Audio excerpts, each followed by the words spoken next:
Hello and welcome to the Week in Review for the week ending July 21st, 2012.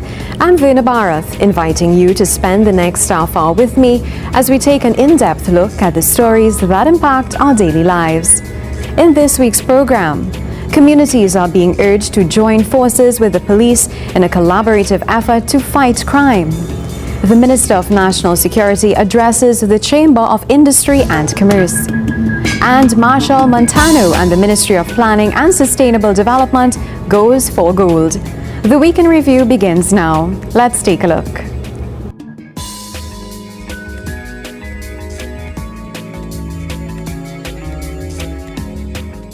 To change the image of the police service. I was so damn proud. And what they were asking for to put the plan into effect, $1.3 million. Look it here. I said, done. Whether it's from my pocket or government, I couldn't care less. If they want, of their own volition, to change the image of the police service, and they need $1.3 million to do it, they have it. People don't report crimes anymore. They have lost faith in the police service, and they believe also, too, if they report crimes, there shall be reprisals against them of one kind or the other. So they don't report rape, robbery. Ask people and find out. And because you have less reporting of crimes, you say crimes are done. Crimes are not done. And if those crimes are done, I tell you, fear is up. You see? So the point, therefore, is that I held these meetings so as to find some collaborative way in which all of us can work together. Regaining the public's confidence in the police service. This is being placed on the front burner on the agenda of the Minister of National Security, who is dishing out possible measures to be implemented to create a more efficient police service. Mr. Warner says the millions of dollars being used to transport prisoners to court can be better utilized in actual crime fighting. He is also proposing to have police patrol the various communities with their window glasses down in a bid to make their presence felt even stronger.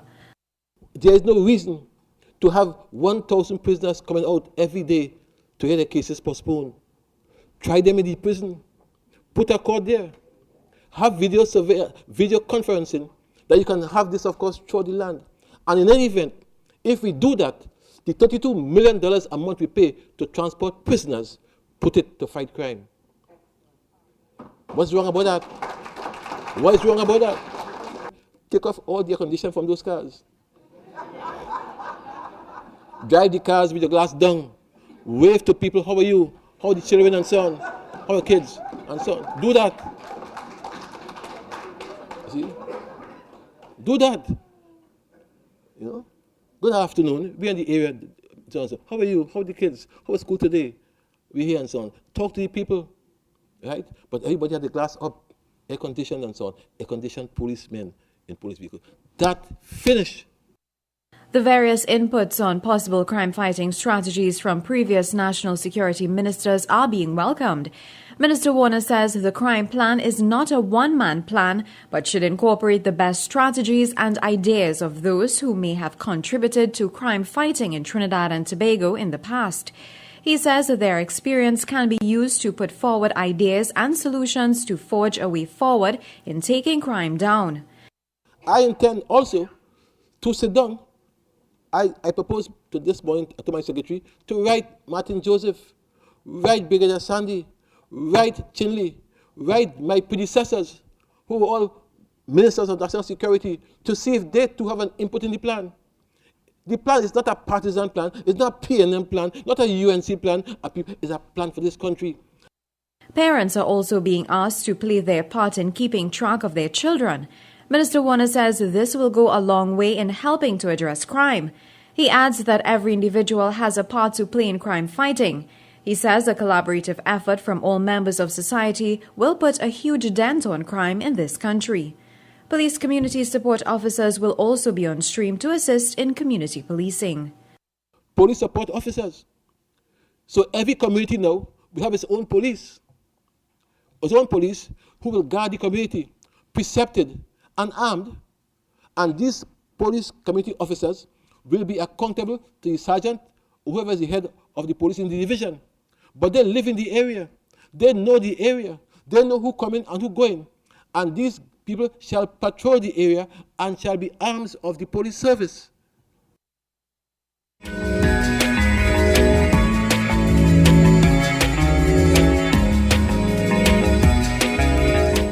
Do not take this very lightly. This is one aspect of crime fighting that is very successful. It works. Where it is you have the community being proactive and working hand in hand with the police via proper communication channels, we will be able to reduce crime in our communities and our environment.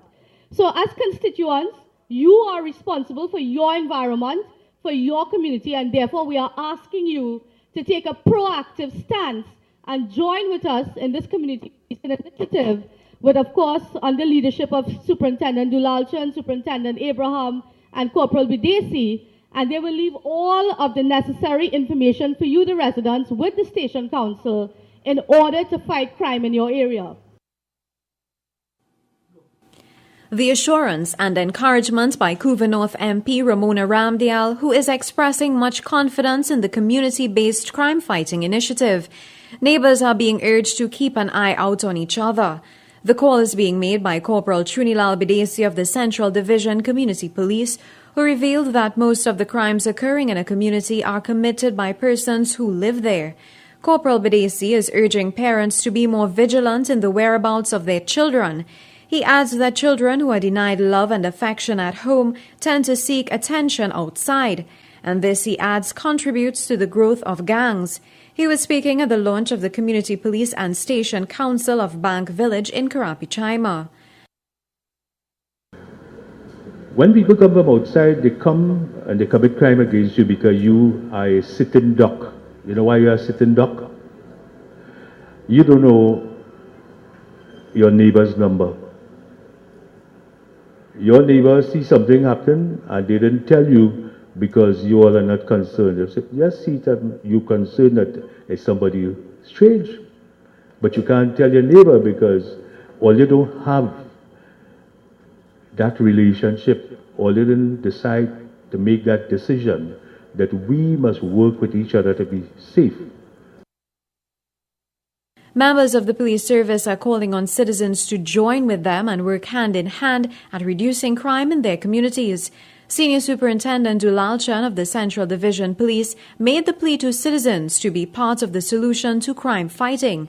The Station Council initiative is expected to assist in unifying communities and eradicating the fears of citizens. And we are now here asking you all, the elderly people in our society, to come forward and work with us.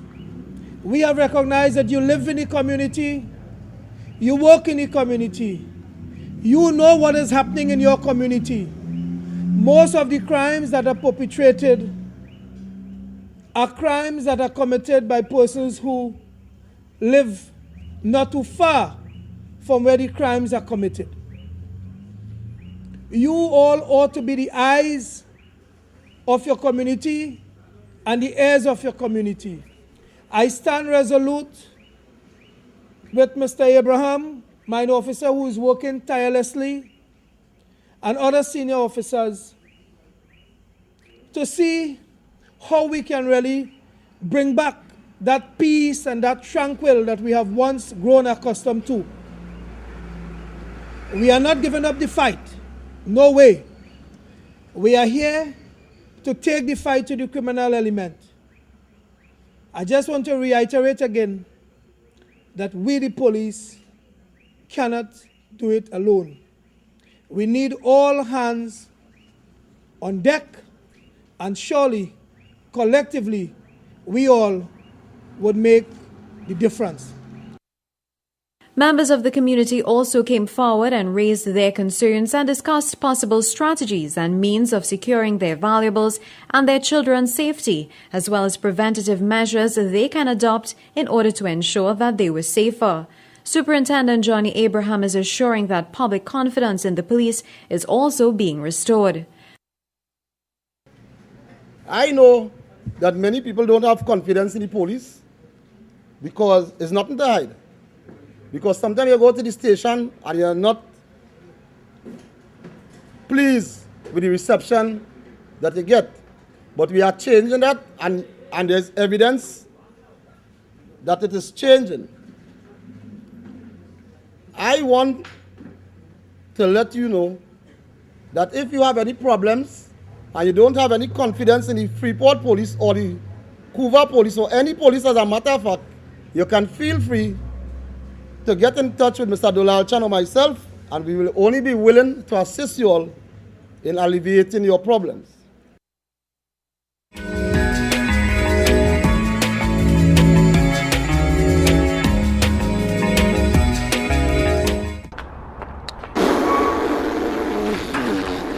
Granny, what you doing? Child, I forget and I wash my pension check. But Granny, you can't use it like that. What? I need my money now. Granny, you didn't get the form to sign up for the new initiative by the government. Inishiwa?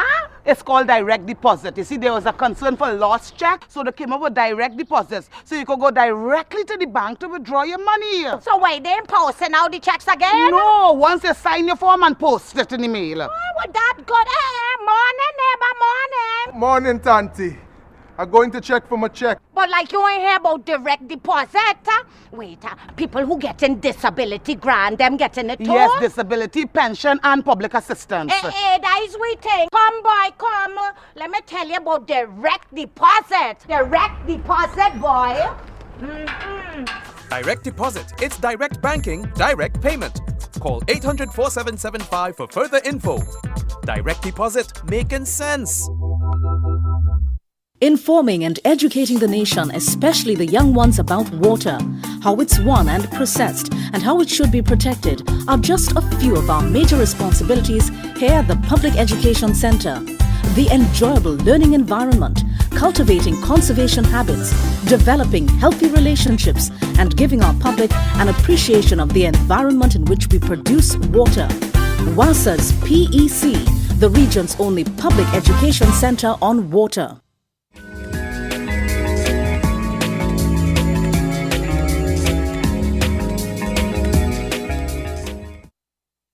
This is what Tragate Road would have looked like on Friday, but today it's a totally different experience for drivers with the implementation of the experimental traffic plan in Woodbrook, St. James and environs. Now a lot of drivers and motorists aren't yet accustomed to the changes, so we here at Channel 4 had a chance to speak with Mr. Adande Pigot, transport planner with the Ministry of Works and Infrastructure, to explain to us a bit more what are the major changes that will be implemented as of today. The major changes will include Tragate Road. We're going to a westerly direction between Long Circular Road and Roxy Roundabout. It will be a two-way traffic. Then you have one-way flow from Long Circular Road to George Cabral Street. Arpita Avenue, one-way east into Park Street. Drivers can utilize this roadway to choose whether to go into Beetham Highway or Eastern Main Road through Piccadilly.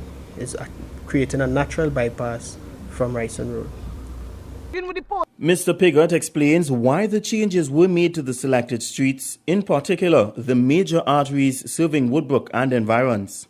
The reason why we have it in the directions that we have, where Tragate Road will be going west and Arpita coming east, is because if Tragate Road was coming in, it would have bottleneck at Richmond Street. Arpita Avenue has Park Street continuing in, and Park Street will be able to absorb the increased volumes that will be coming from Arpita Avenue.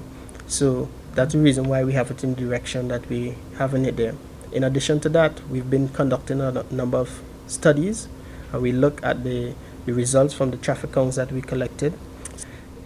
On our studies, Arpita Avenue, we have 70% of the vehicles going in an easterly direction and 30% of the vehicles going in a westerly direction. And on Tragate Road and Western Main Road, it's 60% of the vehicles go in a westerly direction and 40% goes in an easterly direction. And this is the reason why we have the flows in these directions. Mr. Pigot says that while traffic congestion may ease up, motorists should still observe the speed limits and drive safely. The motoring public, we like them to pay attention to the speed limit, 50 kilometers per hour on these major roadways. We are not trying to create a fast lane here. We also want the motoring public to be very courteous to the pedestrians who would like to utilize the pedestrian crosswalks. Please stop for them and give them an opportunity to pass. In addition to that, we would like all motoring publics to respect and obey the traffic signs that are out there to ensure that we have a smooth flow of traffic to benefit the greater public. So remember, before you hit your favorite spot on the avenue, the new experimental traffic plan is in place. And my advice to you, check out the Ministry of Works and Infrastructure website, mowt.gov.tt. You can also give them a call, 625-1225, or check out their YouTube account. On the YouTube account, they actually have a video of how the experimental traffic scheme will be running. Head across to YouTube. It's MOWIGOVTT is the keyword you're searching for. Meanwhile, Mr. Pigott sought to explain the new traffic changes with the aid of a visual traffic plan. Motorists, well, when they come to Movie Town or to the National Stadium area here, they will have a choice whether to stay onto Ryson Road or go up to Marval Parkway into Aripita Avenue, where they'll be traveling in an easterly direction into Park Street to come into downtown Port of Spain. The motoring public here can utilize Tragrit Road. We'll be going in a westerly direction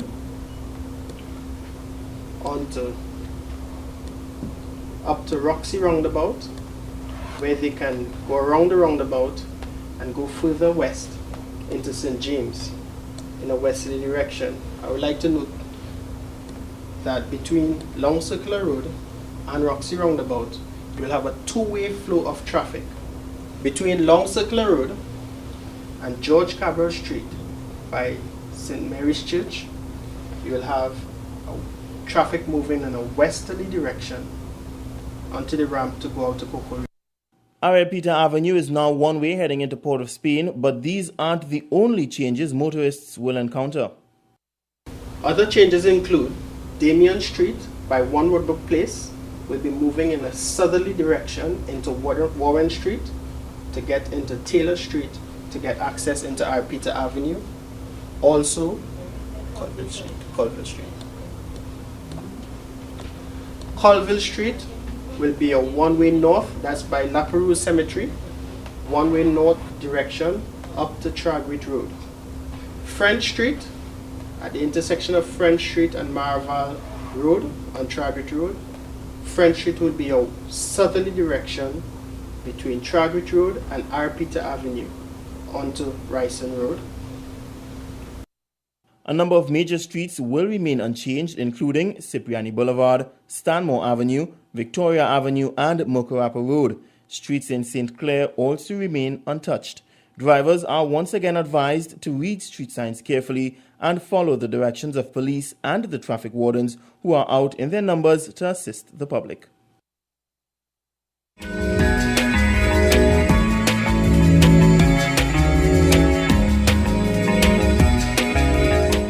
Local soca star Machel Montano will make musical history in celebrating this country's 50th independence anniversary.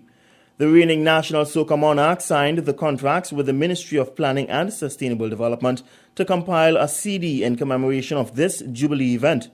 The CD compilation, titled Going for Gold, Project Gold, will feature nation-building songs.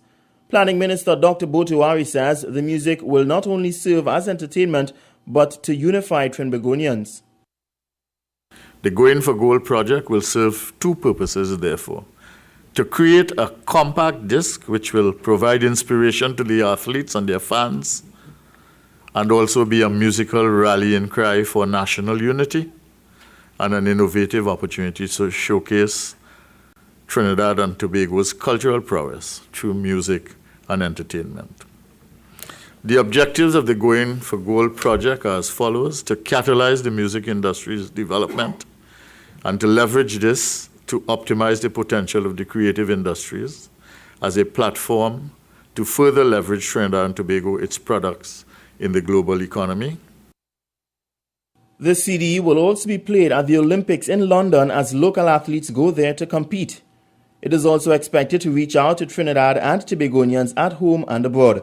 Marshall says there was a need to get the message across to citizens what being an independent nation meant to us as citizens. What are we really celebrating? The freedom to explore the things that we're passionate about. And one thing I forgot to mention, we're also going to be celebrating the steel pan. We're working alongside Ainsworth Mohammed, Pelham Goddard, and the Exodus Steel Orchestra to do over a maestro song that was entitled Gold, and it was a celebration, it was a dedication to Hazley Crawford. But we think as we go on, and Hazley is lonely in the Golden Club in Trinidad and Tobago, we still want to salute people like Atto Bolden, people like Dwight York, Brian Lara, Penny Commusion, Wendy Fitzwilliams, Gisela Run, all the Golden people. Minister Tuari added that profits from the album will be put towards further development of the local music industry. All profits that come out of this project, in which we are involved either nationally or internationally, a significant proportion of it, and all of government's part of it, will go into an investment fund for the development of the music industry in Trinidad and Tobago. Marshall adds that special appeal will be made to the younger generation through collaborations with foreign artists. As we go forward, if we want to sustain something, we must make something that will last, something that will go beyond. The world is changing, and we have to create our industry and make sure that we are ready to compete on a creative level. So it will take some sort of collaboration. It will take some sort of working. We're seeing a lot of artists going out there with our sound. And we sit here and we keep it to ourselves sometimes. I think it's time for us to place our youths out there alongside some of the greats and show them their talent can be measurable with what is considered to be international. The music on the album will be unveiled in a series of concerts leading up to the 50th anniversary on August 31st.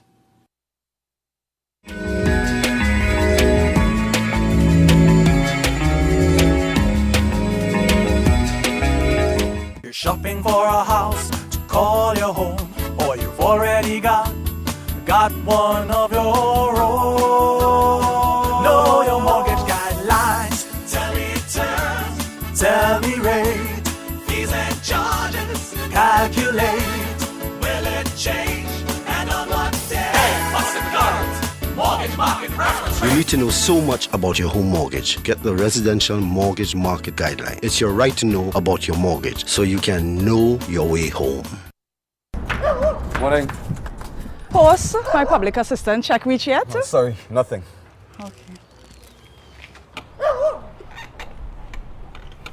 Yeah, my check? No, ma'am, nothing. You were waiting on. Come, when me check. Nothing today, Granny. What you mean nothing? Granny, you better check the office. The office at mine, you expect me to go down in office? Granny, why you arguing with the postman? Because like my check loose in space. Granny, you got your form to sign up for direct deposit. It's for senior citizens who receiving pension and those who receiving disability grant and public assistance. Form? Direct deposit? Yes, with direct deposit, your money goes directly into your bank account. Directly? Yes, so no more checking in the mail. Good. Come inside and show me where this farm is. Come on, I better go down the road and tell some people down the road. You do that. Come on, Granny. Granny, come on. Granny! Direct deposit. It's direct banking, direct payment. Call 800-4775 for further info. Direct deposit, making sense. Noise can have serious effects on babies, the elderly, at-risk patients, and pets. It can cause migraines, irritability, hearing loss, and sleep deprivation. Remember, music is our culture. Noise is not. To find out more, call the EMA or visit ema.co.tt.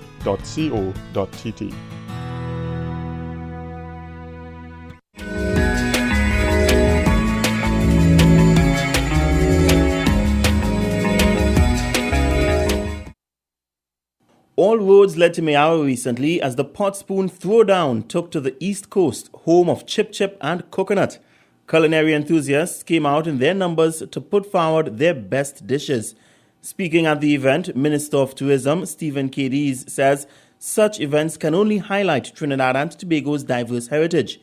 He adds that under his watch as Minister of Tourism, he intends to put forward the tourism market and give it the attention it deserves. You know, there were two ministries traditionally in Trinidad and Tobago that were always put on the back burner. One was agriculture and one was tourism. And here it is now, this administration sees first agriculture as being a primary ministry. We have to have food security in this country. And now tourism as being one of the central pillars of the economy. And it is in the Ministry of Tourism, we intend to make tourism a main part of this economy.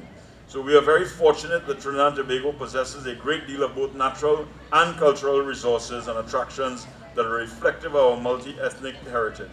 MP for the area, Winston Peters, in welcoming patrons to the Eastern Village, said Mayaro was much more than a fishing village and commended the initiative as one that held the potential to further develop tourism in the Mayaro-Rio Claro district. This niche market initiative is also about building a platform for community tourism and the myriads of spin-off benefits, such as culinary tourism, entrepreneurial development, standard training, marketing strategies, and other tremendous opportunities for cottage-based industries. Whilst the government and its agencies would continue to create the forum for you to market your skills, talent, and products, you must embrace and maximize these opportunities in order to build creativity and innovation in your respective skill set. Meanwhile, Minister Cadiz is urging citizens to take pride in their environment, as too often litter is seen at tourist spots in and around Trinidad.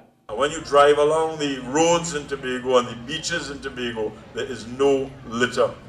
And I do not know what has happened in Trinidad and Tobago, but all of a sudden we start seeing it litter. We start seeing it everywhere. We refuse to pick up after we have a wonderful time at the beach. We just refuse to pick up the litter, put it in a garbage bag and carry it home. So I appeal to people, when you're using the pristine beaches of Manzanilla and Mayaro, that we remember how we met the environment. Winners of the competition will participate in the upcoming Taste TNT Festival, where local chefs will get the opportunity to showcase their tasty creations to international culinary icons. And that's a look at GISL's Week in Review. Here's a reminder that you can view segments of this program on our website at news.gov.tt. I'm Vina Bharat. Thanks for joining us. Do have a great week.